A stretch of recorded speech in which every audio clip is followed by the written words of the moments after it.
Башкортстан депутаттары язгы сессияны йомгакланы. Гаиләләргә ярдәмгә кабул ителгән законнар турында һөйләшәбез бүген. Һаумыгыз эфирда интервью тапшыруы студияла Гөлсемә Иштанова. Программабызның кунагы Дәүләт Йылышы Корылтай рәисе урынбасары Тамара Танһыкожина. Һаумыгыз Тамара Михайловна. Һаумыгыз. Тамара Михайловна, дыйм алганда быелгы язгы сессия вакытында социаль юнәлешле законнар күп каралдымы? Ул тиклем күп түгел, но улар бик әһәмиятле булдылар.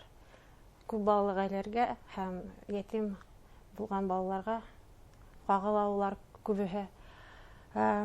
Үткән утырышта без күп балалар гаиләгә ярдәмды буенча законды кабул иттек. Унда инде уның турында күп мәгълүмат булды. Төп уның фикере ошондый балаларга, ошондый гаиләләргә кала транспортта автобус, троллейбус һәм трамвай бушлай. Түләүһез йөриләр. Түләүһез, унда инде шутлаганнар социаль министрлыгында ошо расчёттар буенча ошо льгота ул инде 1 сентябрьдән башлап.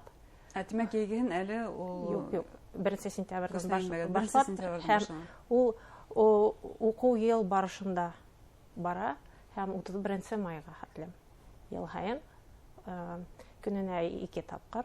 Уның механизмнар инде мәктәптәр аша, наверное, документларды иялар башта, шуннан соң инде район хакимиятләренә тапшыралар, адактан бүлдерелгән акчаны транспортный картага ебәрәләр. Шундый механизм булырга тиеш. Ягъни улар ниндидер танытма күрһәтергә тиеш түгел. Күп балалы гаиләдән икән раслаган документларын күрһәтергә тиеш түгел. Улар мәктәпкә бирәләр, ул документларны күрһәтәләр копияларда. Шуннан соң инде ул механизм эшләп китә бит инде. Был Тамара Михайловна бары тик калала укыган, яшәгән гаиләләр өчен генә. Кала яны транспорт исәпкә алынмый. Ул кала яшәгән балаларга, чөнки ул ошо льгота ул перераспределение средств буенча бирелә һәм сельский местә яшәгән балалар унда икенче инде льгота хакланып кала, шуның өчен ошолдый формасында килеп сыкты ул. Был бары тик башкаларга гына кагыламы, Өфөгә генәме, әллә республиканың башка калаларында? Башка калаларга шулай ук. Шуның өчен ул башка төбәк субъектларда ул льгота бар ине. Ну, барыгында ла түгел. 1 сентябрьдән безнең республикага буласак, ошо законда ла шундый ук тагыла бер мөмкинчелек күп балалы гаиләләргә бирелә. Безнең республикала яки муниципаль райондарда булган музейларга, ял парктарына һәм күргәзмәләргә шулай уларны бушлай итеп анда йөреп сыгырга була. Бушлай күргәзмәләр һәм музейлар йөреп карарга мөмкин шулай. Мин шулай журналистлар менән сөйләшеп алгайным. Театрларга шундый мөмкинчелек каралса икән, шулай ук шәп булыр иде, но ул инде безнең инде киләһе бәлки көзгә, бәлки киләһе елда тоже шундый тәкъдимнәр буласак. Шулай ук язгы сессияларында тагы бер законопроект кабул иттек. Ул ятим балалар турында. Уларга шулай ук рабочий һәм служащий специальность буенча переподготовканы бушлай бер тапкыр үтәргә рөхсәт бирелә. Ул шулай ук безгә һәм беләһегез бит инде кадр менән әлегә безнең кытлык һәм төрле яклау саралары ул әлбәттә шундый уку мөмкинчелекләре ла асыла. Шуның өчен тагы бу бит инде яңа закон булды. Апрель айында без законопроекты кабул иттек. Унда ул законопроект буенча ятим калган балаларга улар спец учрежденияларда булһалар, уларга инде махсус кәфә аксалары бирелә. Күпмәгә тиклем нинди суммага? 1000 тирәһе. Һәм шулай ук менә ошондый балалар бит инде улар күп кенә приемный һәм патронатный гаиләләрдә бар. Тагы инде уларга инде шулай ук содержание буенча почти 20%-ка ул суммаһын арттырдык. Һәм шулай ук менә ошондый гаиләләрдә улар әгәр ошондый балалар югары уку учрежденияларга укырга барһалар икән, шулай ук 12 яшьтән түләүләр хакланып кала. Укый икән, әгәр дә көндезгә бүлектә хаклана, димәк ошо. Кәфә аксалары. Шулай без бит инде быел бердән гаилә елы. Шуның өчен ошондый закон проекттар бик әһәмиятле. Чөнки әлбәттә без балалар акса өчен, конечно, тапмайбыз, но яклау саралары булһа, ул ниндидер бала үзен яклау да ул еңелрәк була, әлбәттә ошондый гаиләләргә. Тагы бит инде республикала без инде мөмкинчелектәр сикләнгән хәстәрлек елы кешеләр өчен игълан иттек.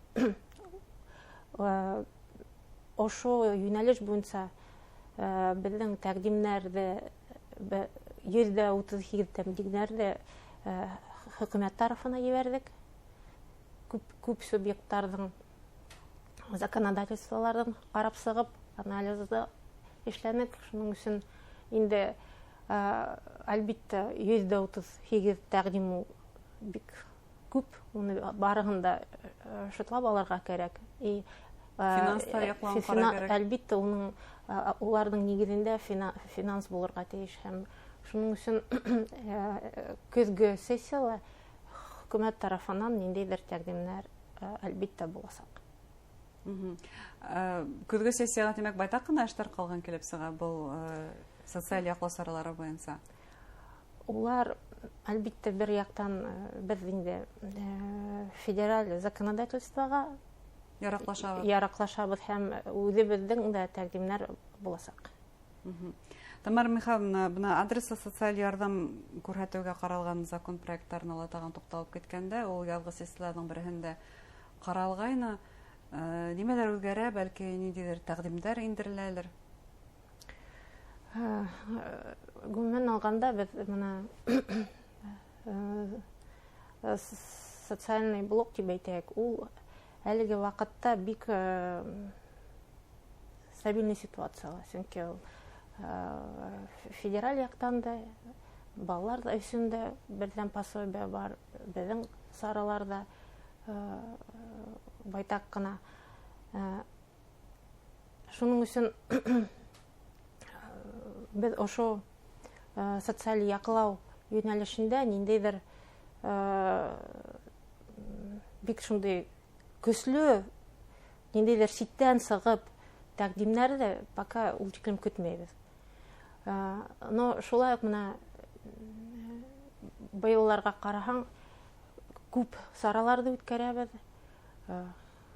Инвалидтар менән, ошондый җәмәгать оешмалары менән уларда тылнайбыз, чөнки улардан күп тәкъдимнәр бар. И әлбәттә, иң беренче һорау, иң беренче мәсьәлә ул ошондый кешеләргә транспортная доступность җитмәй.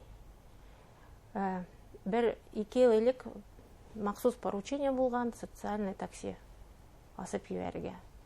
Ул быел да ошо социальный таксины җибәрергә планда бар иде ул, әмма ләкин ныклап карай башлаган, ундагы ихтыяж 10 тапкырга зуррак килеп сыкты. Башта 20 миллион сум акча бүләгән, хәзер инде ул инде весь бүтән группаларда карап сыгып, анда ошондый услугага мохтажлар күп. Мохтаж зур бик. Шуның өчен ошо поручениеларны капларга кирәк быел, әлбәттә. Чөнки менә без һөйләшәбез кешеләр менән, больницка барырга кәрәк. Айына хотя бы 2 тапкыр ошондай такси тоже бушлай булырга тиеш. Шунан һуң безнең бит инде күп ямагат пространстволар бар. Шунда шулай мына ошондой кешеләргә Уңайлы мөхит булдыру. да уңайлы мөхит булдыру. Анда кайдалар поручень итмәй, кайдалар светофор дөрес эшләмәй. Шунан һуң кайдалар ял итергә ниндидер безнең республиканың табигатен карарга махсус автобустар кирәк, чөнки бындай гына автобус бармай бит инде. Ошондой да мәсьәләләр күтәрелде. Шулай без законда гына карамайбыз. Быел бит инде реабилитацион үзәге асылырга тиеш. Һәм махсус балалар өчен уку үзәге. Унда инде әлбиттә кемдең мөмкинчелектәре шикләнгән, унда яшәп, унда ниндидер периодты үткәреп укый алалар. Шуның өчен безнең социаль яктан саралар күп үткәрелә. Улар закондаларда гына түгел, булай хөкүмәт тарафыннан да күп планлаштырылган. Шуның өчен әлбиттә безнең инде быел 450 еллыгы башкалабызның. Шуның өчен күп саралар әле ел дәвамында буласак. Без әле эшләнәсәк димәк. Гомумән алганда республиканың бюджеты социаль юнәлештә дип әйтә, шулай бит. Иң беренчесеннән әлбиттә кешенең булган тәүге мәсьәләләр дә уларда капларга кирәк. Эш хакын түләргә аны инде тәүге урында тора. Республикала халык үзен яклаулы итеп тыгын. Шулай бит. Зур рәхмәт әйткән әңгәмәгәдәсен. Хөрмәтле тамашачылар, безнең студияла Дәүләт Йылышы Курултай рәисе урынбасары Тамара Танкужина булды. Социаль юнәлешле закон проекттары турында һөйләштек. Игътибарыгызга зур рәхмәт.